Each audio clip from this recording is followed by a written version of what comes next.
Hey everyone, Brian here from Vintage Classic Specialist. Happy Thursday, everyone. It is time for another episode of Day in the Life of Vintage Classic Specialist.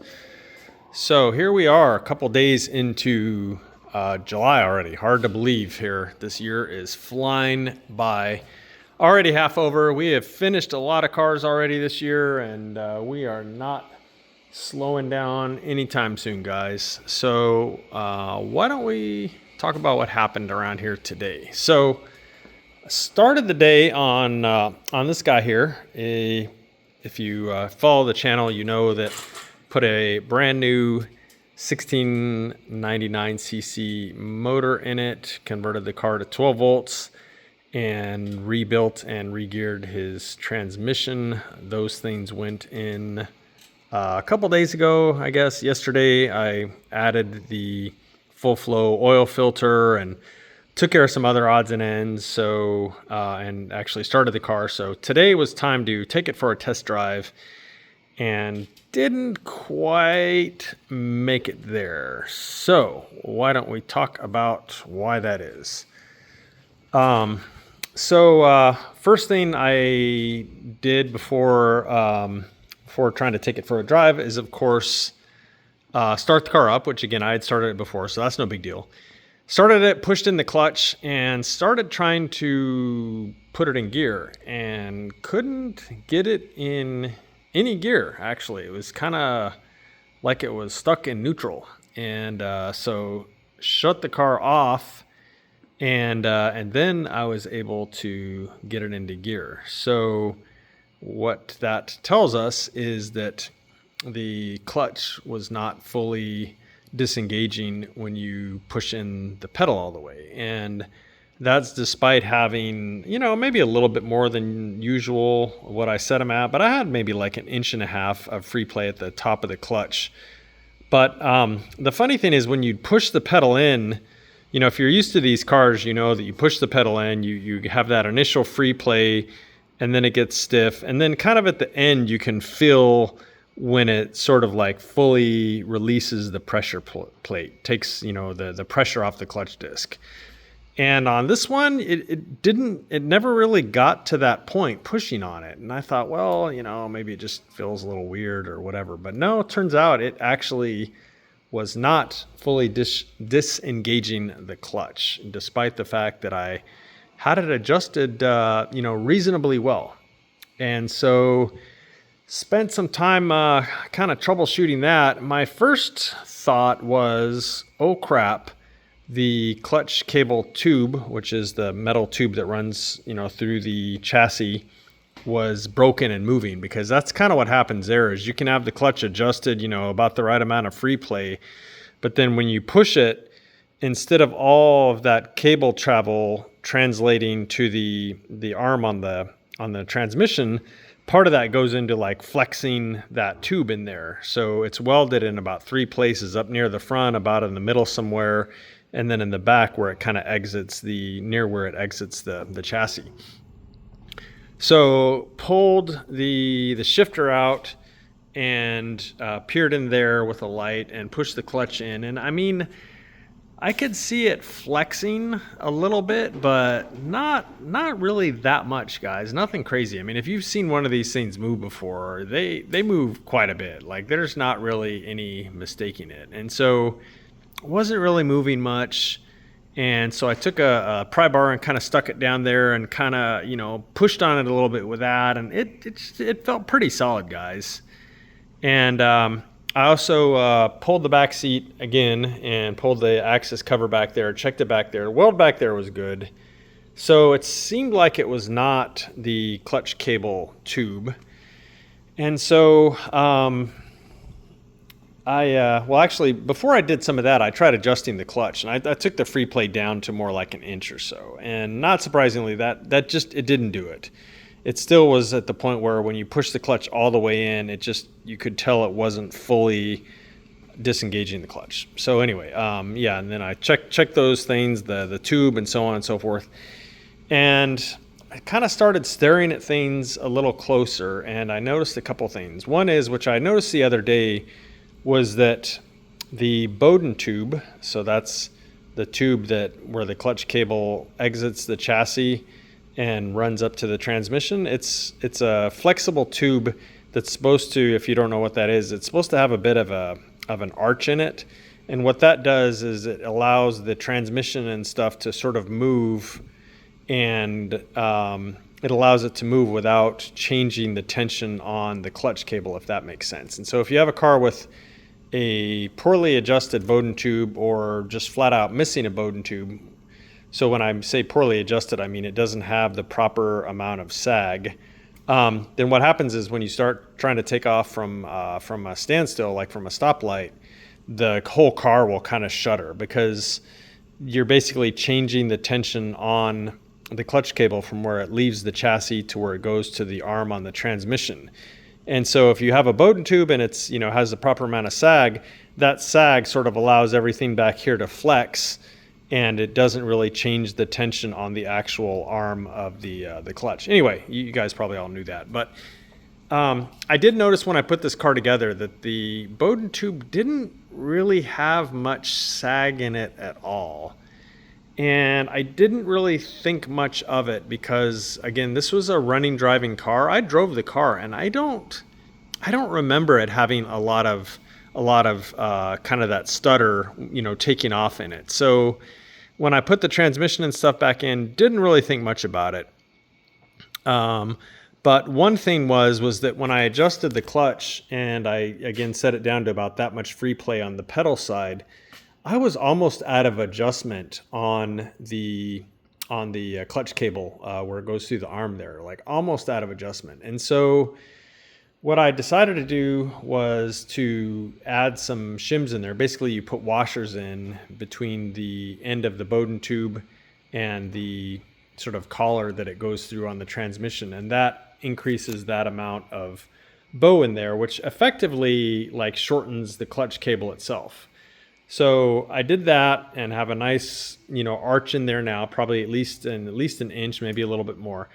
The other thing that I noticed with this car, guys, which I hadn't really looked at that close because, again, I didn't build this car and it was a running, driving car. And so this was part of the issue too, was that the pedal assembly was just not really adjusted very well. And so there is, if you're not familiar with there's a little metal plate on the floor that you can't really see, kind of behind the base of these two pedals. And it has a slot in it and a bolt that bolts it to the floor pan. And by sort of sliding that thing back and forth, you kind of set the angle of these pedals. So the pedals on a Beetle are supposed to be more or less like the face of them is supposed to be more or less like straight up and down when the car is at rest.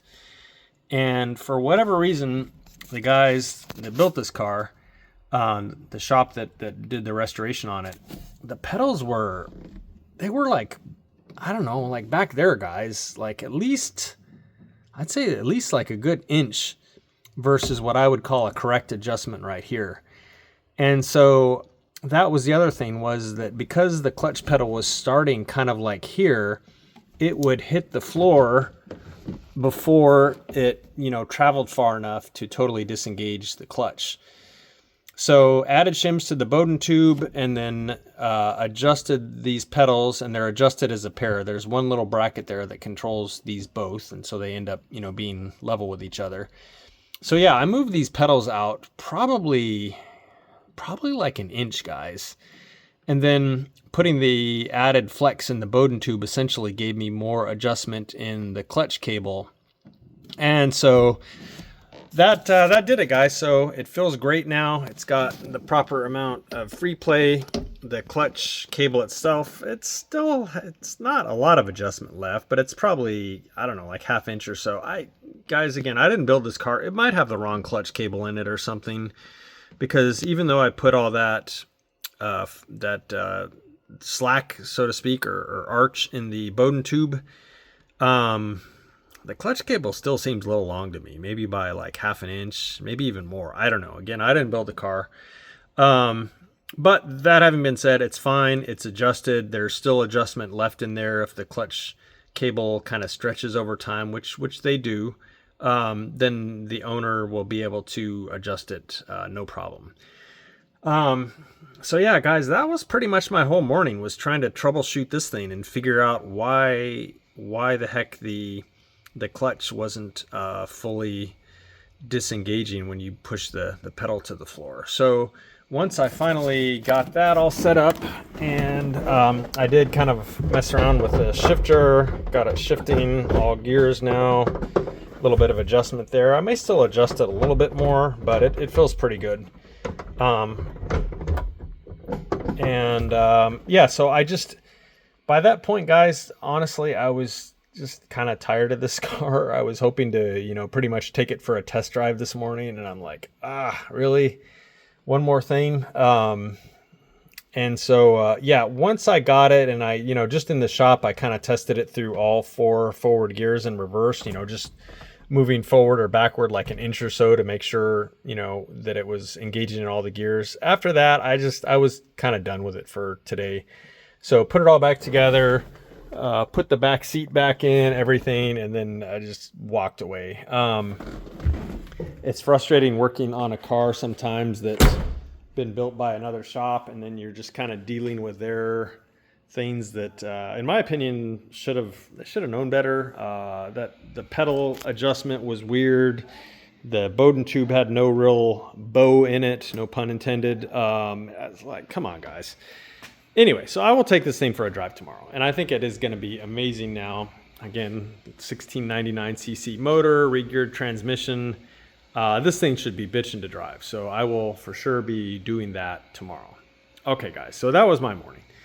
Other than that, you guys know, or the regulars on this channel know, that we love wiring, and I think that makes us kind of, maybe we're defective, Rafa and I don't know, most people hate wiring. We love wiring, and I think we almost like we both try and like start wiring a car before before the other guy gets to it, because we both like it so much. And so this car just finished getting polished, I think, yesterday, and Rafa is, of course, off on Thursdays and Fridays, so I went ahead and jumped on here and started wiring it. If I waited till Monday, then I don't know, Rafa might have come in and started wiring it when I wasn't looking. Not really, but we both really like wiring, guys. So went ahead and pulled the dome light harness, which of course when we painted the car, we left the original one there to pull the new one through. Likewise, we had kind of left like a stub of the main wiring harness, at least just kind of where it runs up over the fender arch here. So on these cars, it runs kind of over the fender arch here, comes out down here. On these 12-volt cars, the voltage regulator's down here versus 6-volt cars where it sits on the generator. And then it runs along the heater channel and up into the front trunk here on these. So anyway, there you go. So yeah, pulled the main harness, pulled the dome light harness, popped in the fuse box, which I had previously restored, installed the ignition switch, which I had previously restored, and put in the headlight harnesses. So on the left headlight harness, it also has the wires here that kind of tee off for the brake switch and the horn, and the ground for the horn that goes on the column here. And yeah, so made a pretty big dent in the wiring here. I did place an order with Wolfsburg West for some things that I need to continue the wiring, namely those little aluminum nuts that hold the switches to the dash. Didn't have those, or at least ones that were in nice shape. And ordered the aluminum bezel for the speedometer, so I can go ahead and plug that in there and wire it up. Yeah, a bunch of stuff like that. I also went ahead and ordered the seals for the turn indicators go onto the fenders, so that when I have the fenders ready to put on, then we can go ahead and start wiring all the turn indicators and stuff up. So yeah, we'll get this thing wired up pretty quick here. I might go ahead and have Santiago, our upholstery guy, maybe have him go ahead and start on the headliner tomorrow. We'll see. So The sort of gating item for the headliner on these cars is of course the dome light switch, and that's why we always sort of pull that through there first, and then at that point, anytime he can go ahead and do the headliner. So yeah, I might have him go ahead and start on that tomorrow. We'll see. So yeah, some pretty good progress for today, and I was having fun because I love wiring. And it's a bit of a mess now, but usually wait until, you know, most everything's in there, and then kind of start changing the layout of stuff, changing the routing, cutting wires to length a little bit here and there, stuff like that. But at this point, everything's basically just plugged in as it came out of the package. So we'll start organizing it and stuff once I get the switches and their respective wiring and stuff, then work on making it look pretty, because right now it's kind of ugly. We don't want that. Okay guys, well, that is it for today, Thursday. So thank you all very much for watching, and we will see you again tomorrow. Bye.